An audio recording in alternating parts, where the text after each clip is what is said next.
I'm Mhairi, I'm Maureen. and we're the producers of The Kitchen Table. Welcome!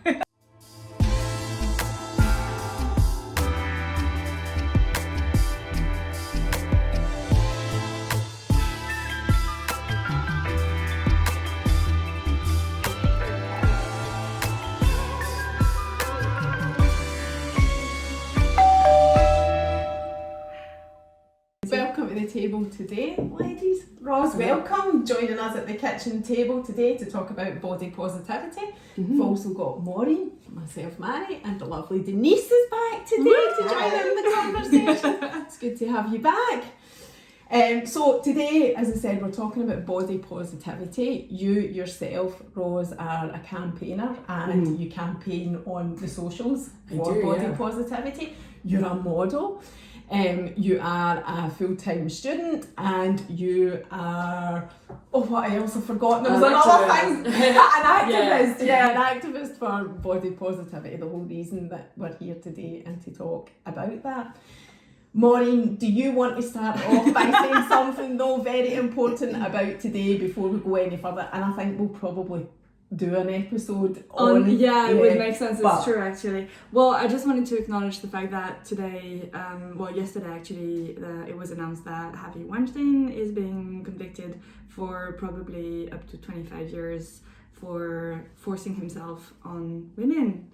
Made a career out of it, or actually did it the whole length of his career. I'm just saying that because for me, what happened when 2 or 3, was it 2 years ago that I broke out the story?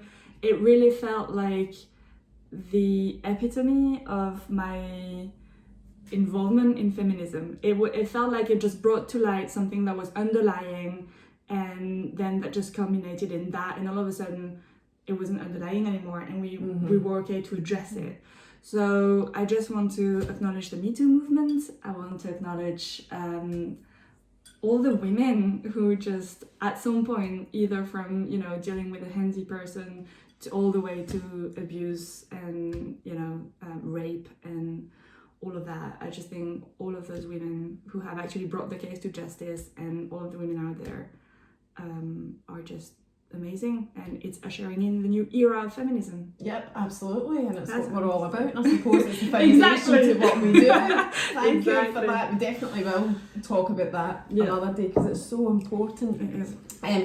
Anyway, Ros, tell us a bit about you. Tell us how you got involved with the whole movement of body positivity, and you're a model and we all know what happens in the model industry, so tell us just a bit about that. Yeah, so I've been modelling for 10 years. So I started off when I was a teenager, and I've always really liked the modelling industry, and I've always been quite tall, so it was something I really was interested in doing, as well as being a creative person. I love art and design, and it all ties in really well with art and design, modelling, and being able to be in the creative industry more, doing wearing garments by other people, and being a size 10 to 12 throughout my whole life is that's my natural size. But when it came to fittings and things, that did come with some complications. Being if I didn't fit the sample size, it would then be oh, we need to give her something, I'd be shifted around or whatever. I just have to work with garments that were maybe looser, and it was never something that, it wasn't really a good thing to experience, not really a confidence boost when it comes to everyone getting ready for shows. You should be looking forward to it and being excited with what you're wearing.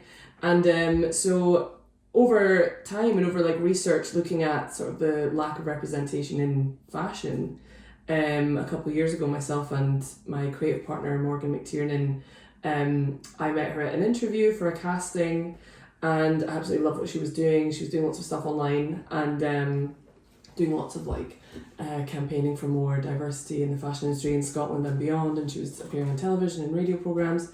I was she is somebody who I've she was just such an inspiration to me. So I messaged her being it'd be amazing if her and I collaborated and did a photo shoot where no one needed to go to the gym and plan for months to look this way or to tan or all these pressures to look ready or perfect. Just come as you are and just celebrate the way you look now. And then I love Morgan that. Morgan was the way you look now. Because it's you shouldn't be at first I don't if it's just anything where it comes to the pressures of looking a certain way for a camera or for for other people. It's just Morgan's image. Our like mission is to be, you know, you're great just as you are. You are more than what you look like. That's why it's I Am More Than campaign is what we are, and it's about celebrating that. And we started off with a photo shoot, and then brought more people in that really shared our vision or were really inspired by what we were saying with our message. So we bring people asked to be involved, which is really nice. So make sure that, you know, everyone's voice is heard and everyone represents their own story. It's not, you know, it's about everybody coming in and being completely like unique and celebrating how they look and what they stand for. And then that brings the community together. We've had collaborations with fashion designers, hosted events, spoken on the radio regularly, and just really continue to campaign for the better for people, which is really nice. And it's our campaign will be 3 in April. So it's actually so we've been campaigning for 2 and a bit years now.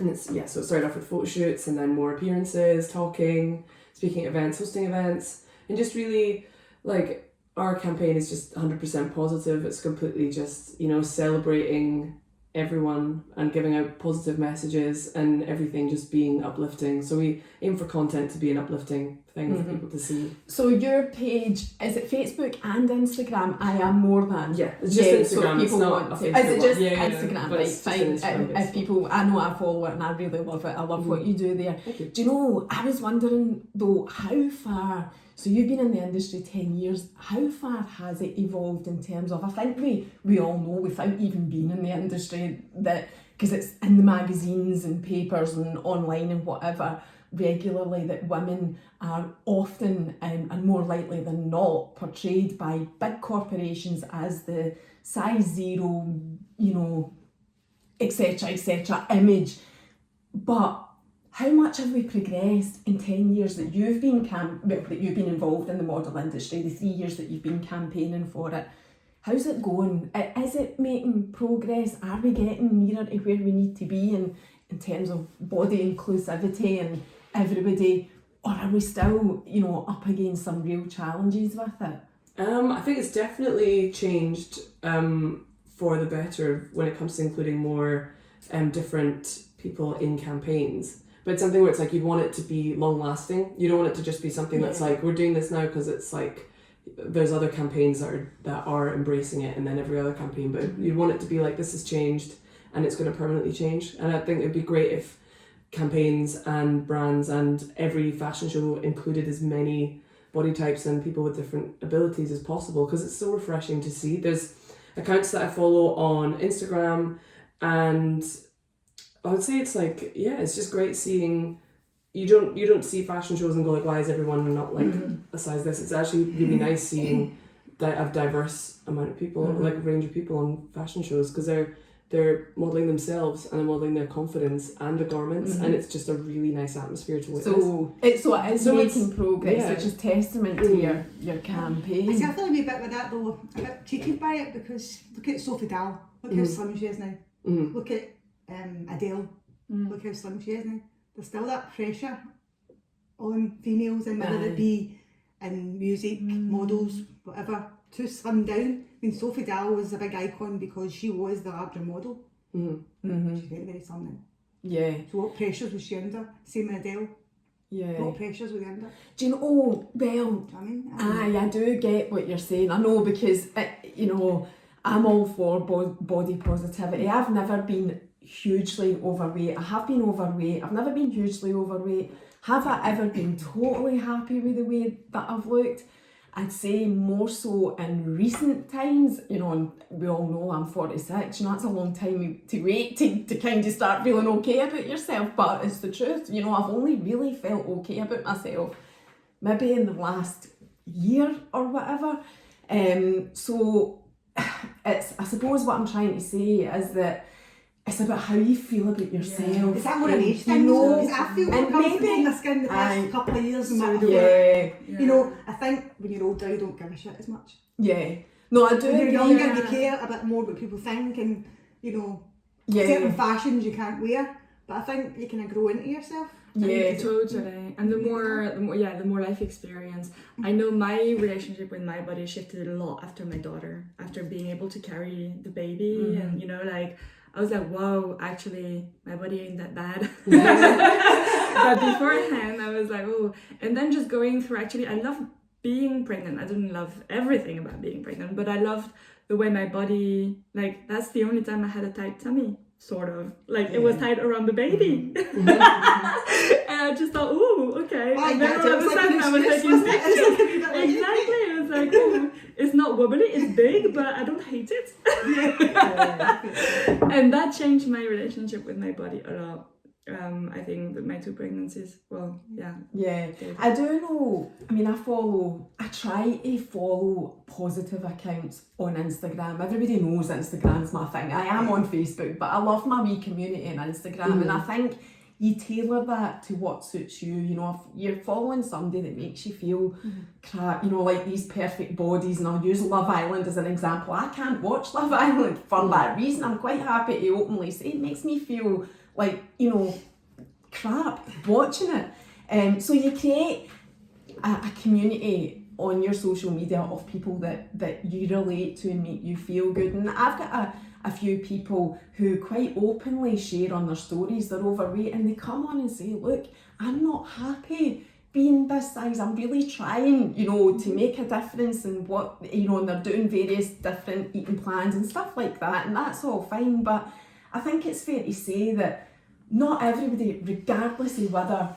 you're a size 8 or a size 18, whatever, not everybody is happy with that, but it is about finding you're happy, I think, with it, and respecting that. Whoever it is, whether you are a size 8 or a size 18, respecting everybody for what it is that they want. Because I've worked with bigger girls as well, and sometimes you're a bit like, where does she get the confidence from? Yeah. But that's just the way they are. Yeah. Very confident. I don't see size as a beauty thing. Like, I think it's the confidence, because I think you can be any size. To me, what I think's attractive is how they come across totally confidently, you know. So it's, you know, in my view, I like to think I don't judge on size. I'd hate to think that I did, put it that way.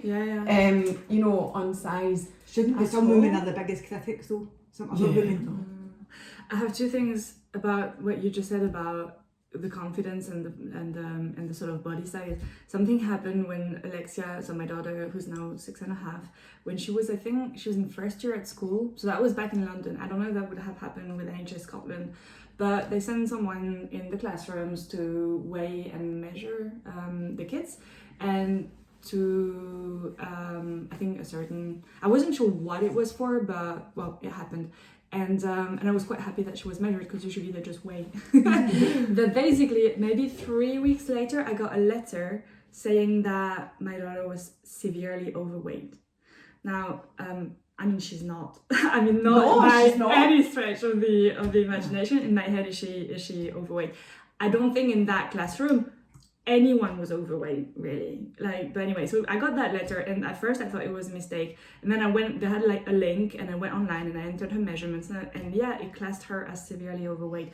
What shocked me though, like, it's a process. She was like 4 or 5 at the time. Like, that's at a point in time, and she's very much still growing. The thing that shocked me about this was that in the blurb under that, it said, so with her being severely overweight, she's at risk of diabetes, heart disease, and then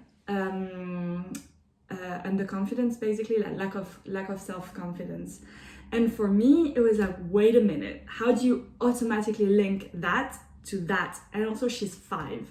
Like, Adele is the person who came to my mind. I was like, Adele is freaking confident. Like, if she can perform in public and, you know, live her calling, why can't my daughter, who's severely overweight? Like, I just thought I was riled up, and I did a big thing at the school and everything.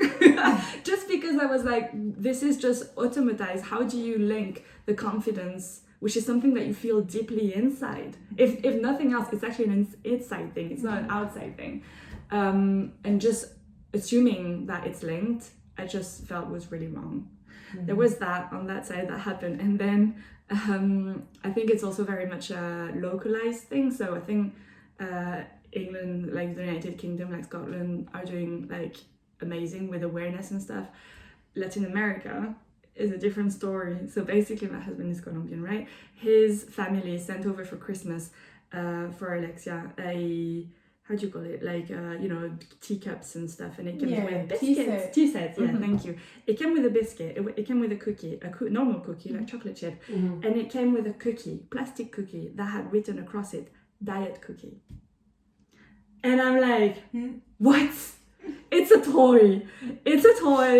And like, what does that say about the culture and what you assume about... You know? Yeah. Do you know that? I put that in the bin right away. I didn't even show it to her. I was like, no.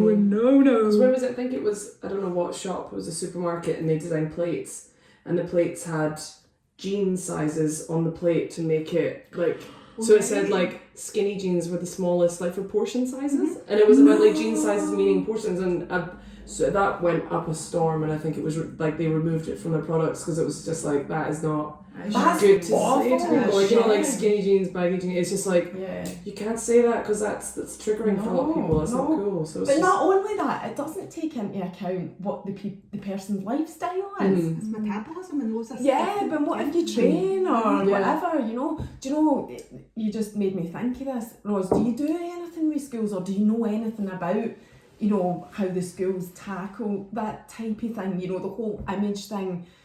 And children understanding that, you know, there is no issue really. Well, I don't think there is at that age of, you know, educating them on body positivity, body image, whatever. I think it's something that definitely should be, I'm not aware of what's happening in the education system just now, but I think it's something that should definitely be included more with body positivity. I think, you know, looking at perhaps in like programs, different people of different sizes and abilities taking part in sports or doing, you know, it's not all just like these people do this and that's that. It should be like, it should just be in there without even maybe, not even the sort of obvious mentions, but more just subconscious. So children grow up seeing a diverse range of people and not, just one body type. Yeah. Do you know they do in Scotland, you know, and I'm laughing because Lola won't eat school dinners, right? She just won't, because I don't know if Jamie Oliver had a big, you know, hand in this or you know, effect on school dinners, because I know he did a programme about it ages ago. But school dinners is very much, they try to keep it healthy, especially for children that maybe it's the only meal that they're getting in a day. But for Lola, she just won't eat, you know, like smoked fish or salmon or, you know, the things that they're serving at school dinners. And of course, you know, which irritates me because I want her to try and be a bit more diverse and, you know, eat more than just pizza, fish fingers, sausages. You know, and I'm being honest, I can't get her to eat anything else. And it's a real challenge educating her without going into that realm of, you know, being unhealthy about body image. You know, as a parent, it's actually a really big struggle because Lola is, you know, a healthy eater. She's big in her class for her age. I haven't had to deal with what you're saying, you know, or getting later mean jeans. Just hold me back. This week though, he's got a nurse coming Wednesday for that. Must be a primary one thing. So it wasn't. Oh really? Well, did they get it? So neither did my oldest, but. But they're doing it now. And maybe it started in England. You were in London then. Yeah. I did read about it a few years back, and I think it's maybe just been introduced here because it's right. He's getting it. And don't get me wrong, like I like that they follow the kids, right? And when I actually went up in uproar, I was caught up with one of the moms who in that class. I think she worked for the NHS or she was some kind of a social worker. Mm-hmm. So she was like, yeah, but you need to understand it's also to identify, it's not just to weigh and measure, it's also to identify if anyone is neglected, if anyone is like underfed, you know, there's all of that going on, which I get. But what I didn't like about the letter was there was no real, I didn't like the automatic link between body weight and like the confidence thing really bugged me. But also there was no real next step about it. So there was no like, if you're really worried, like make an appointment with your GP, or like there was nothing. Like, it was just like, exactly. It was almost just an attack. Yeah, and it felt very unresolved and very one-sided. My oldest goes to school with a ham sandwich every day. He hates school dinners. And what was the same? That's what I ham mean. sandwiches. My youngest is a wee bit more adventurous, but my oldest is starting to get a bit better. But still, if I want him to eat, ham sandwich isn't the most nutritious thing, but it's very it's better than healthy. He's always very active. Exactly. So there's that too, right? And there's like there's so many different aspects. It's just, I think there shouldn't be body shaming people at that age. That's what it feels like, isn't it? Yeah, it just felt wrong. There is, though, I find, especially like with dolls, I feel like the sort of toy industry in this country actually is really like stepping up their games. Like I've seen Lottie dolls, and I think the thing was that they're like the anti-Barbie, where they went and did the proportion, like the dimensions of the Barbie, which is completely like ridiculous, like in terms of it's not achievable even like in real life. And so they took a doll and just actually like they made a doll with the actual proportion of, you know, a healthy body, rather than the Barbie with the waist like this and the boobs like this and the ass like this.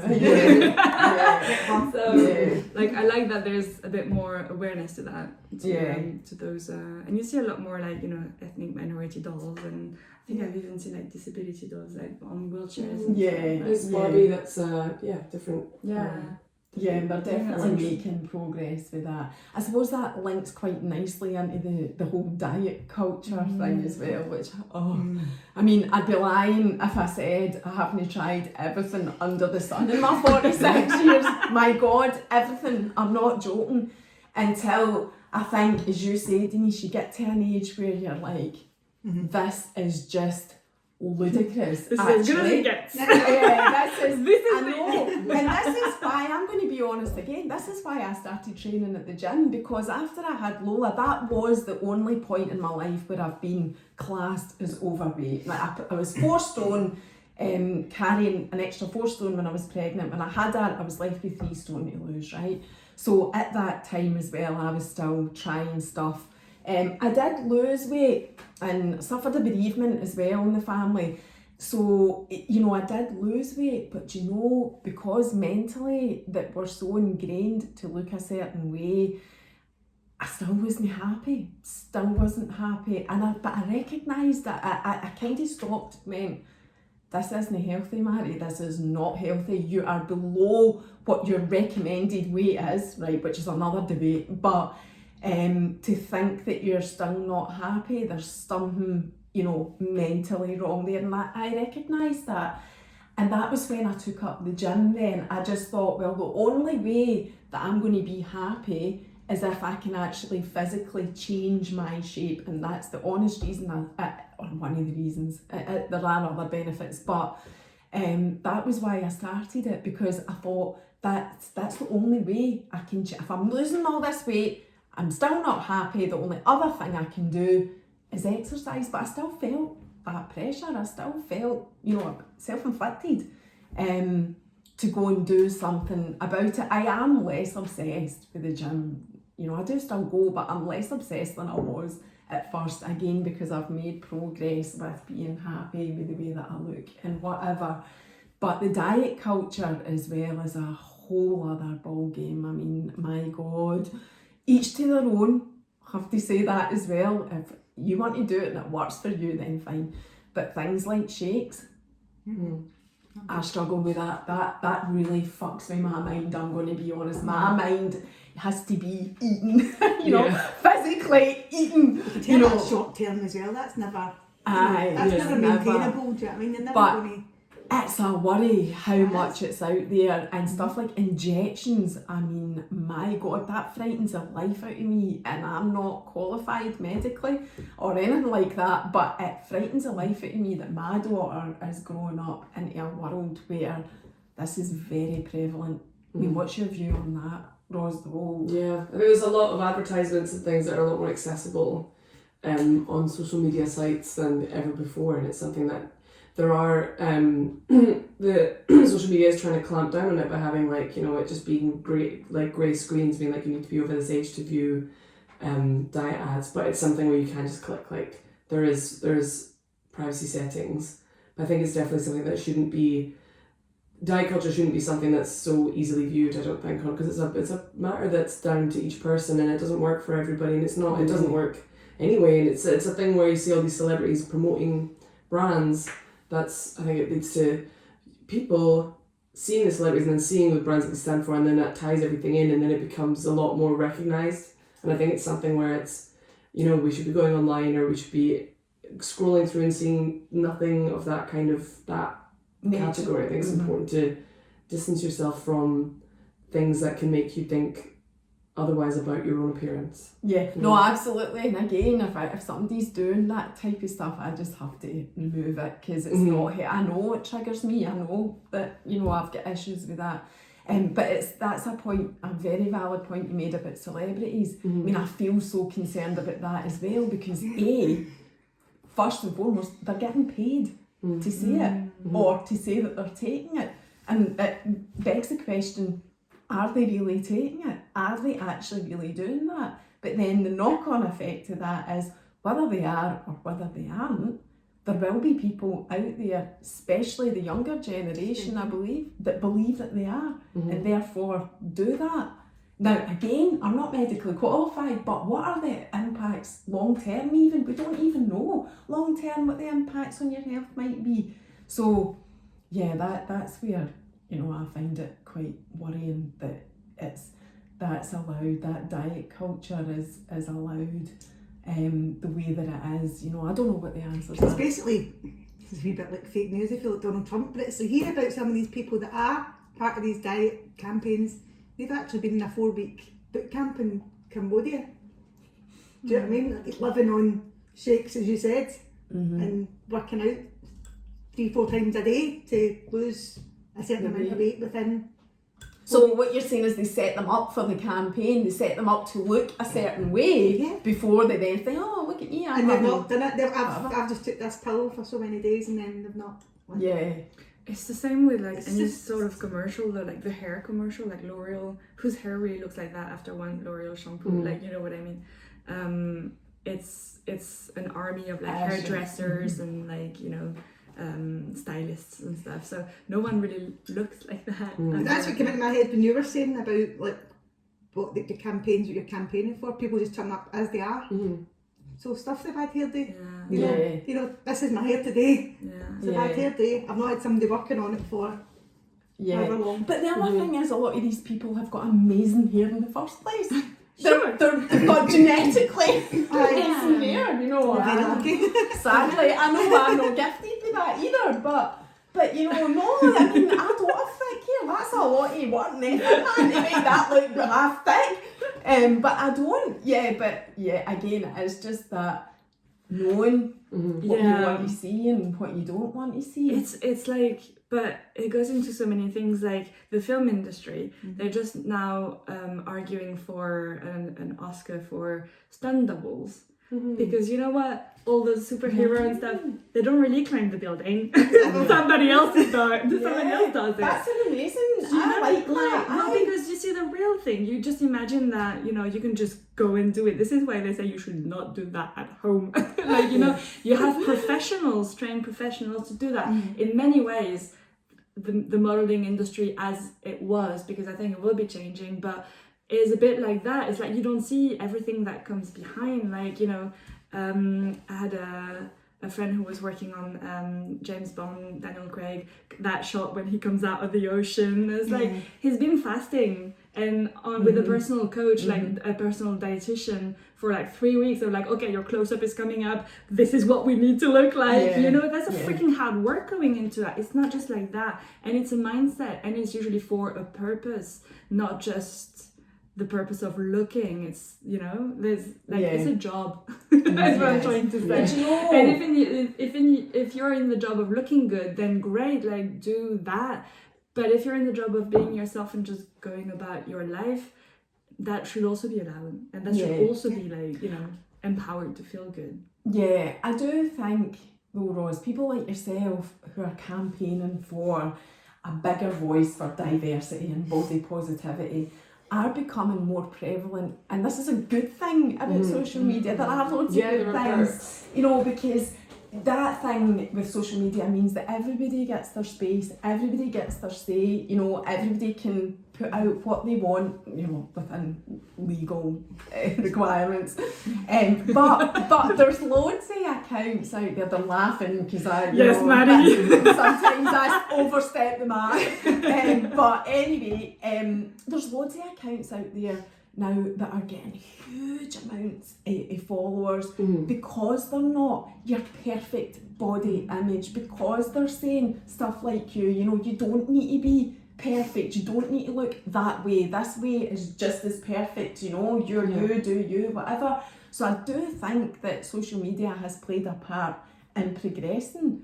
You know, maybe it wouldn't be as far as it is progressed if it wasn't for social media and the people, you know, standing their ground and saying, no, this is, everything's acceptable, A to Z, the spectrum, everything's acceptable. It's just getting it out there in the mainstream more, which I think is the huge challenge. And we'll continue to, you know, we will continue to drive that if we can, you know, us as women forward. I'm a size 12, 14. I just thought I'd say that out loud. I'm the same, 12, 14. Yeah, I think, and like there was something on sale which I loved, which was like a jumpsuit, and there was only 16, and I took it, and I just, you know, play it in a little bit. I think we all do. I don't know people that won't buy something purely because of the size it says on the label. You know, even although, like, so they might consider themselves a 10, but they want to buy a 12. The garment they like's a 12, and the 12 fits, but they just don't buy it because it says 12 on I've the cut it label. off before. I always cut my labels. If I've cut it off, then it's not true. Yeah. But see, the thing is, I do it with my OCD, I can't see it anymore. you know, type personality. I cut off all labels anyway. I think labels are just like, you know, it makes it untidy. It's like, you know, so I just cut them off, even though you can't see it. But, you know, it makes the garment perfect if you cut it off. So maybe that's the way forward, to cut it off. But I don't know. What do you think of that? Do you think that's true that people do that? Well, I know it is, but I mean, because I do know somebody personally that wouldn't buy something even if it fitted at the bigger size because it says the bigger size on it. I mean, that's how mentally ingrained size change, no? Like from one, like it's like different sizes. I've tried on clothes the same size in different shops, and it's been some jeans or dresses are tighter in other shops than they are other ones, and it makes you go like, what is the right size then? If I am like this size, but it's different in every shop, like what size is the right size? That's my size. So it makes no sense, you know. It's this thing of being like, just different, all the sizes and the dynamics of it all, it can be quite confusing for people. So I can see why it can be quite like, oh, this fitted me as a size whatever in this shop, and then it's different in this one, and it's just, it makes you like, it can make you like think about things in like a lot more, I don't know, it's like extra stress on top of things. We should just be like buying dresses and just like... A lot of the sizes and a lot of the oversized t-shirts and jumpers were in a lot the past couple of years, and sometimes when you're putting them on in the supposed your size, you look 10 times bigger than what you actually wear. So I would actually size down to like a 10 because I put it on, I thought, I feel more comfortable in that. So again, I wouldn't necessarily cut off the 10 label, but do you know what I mean? It's just one of these things that I think it is a mental thing as well, but I suppose it's all down to what you feel and look good in. You should try and forget about what the size is. No, I totally agree with that as well. Personally, I don't have a small waist, and so that means that if I'm buying a skirt, a fitted skirt, I always need to go bigger, like as much as a 12. And I hate them, like I hate feeling like it's pinching my waist, but also like them sitting lower. So I think it's about how you like to wear your things as well. But I think the bottom line is that it does come down to your individuality and everybody being more accepting, even in the professional world, of every shape and size and how confident and happy everyone is. Because there's a great response as well when everyone's happy in themselves. It's a really nice atmosphere that's created from it, and I don't think it should ever ever not be a priority. I think everyone buys, and everyone deserves to buy something and feel good about themselves, and that's the beginning of someone embracing their confidence and, you know, just enjoying life, because that's the most important thing. It sure is, and that's a lovely note to end this episode on, Ros. Thank you so much for that. Thank you for your input to the positive body image. We appreciate everything that you do, and hopefully we'll see you back maybe another time. Yeah, definitely. Thank you. Thank you.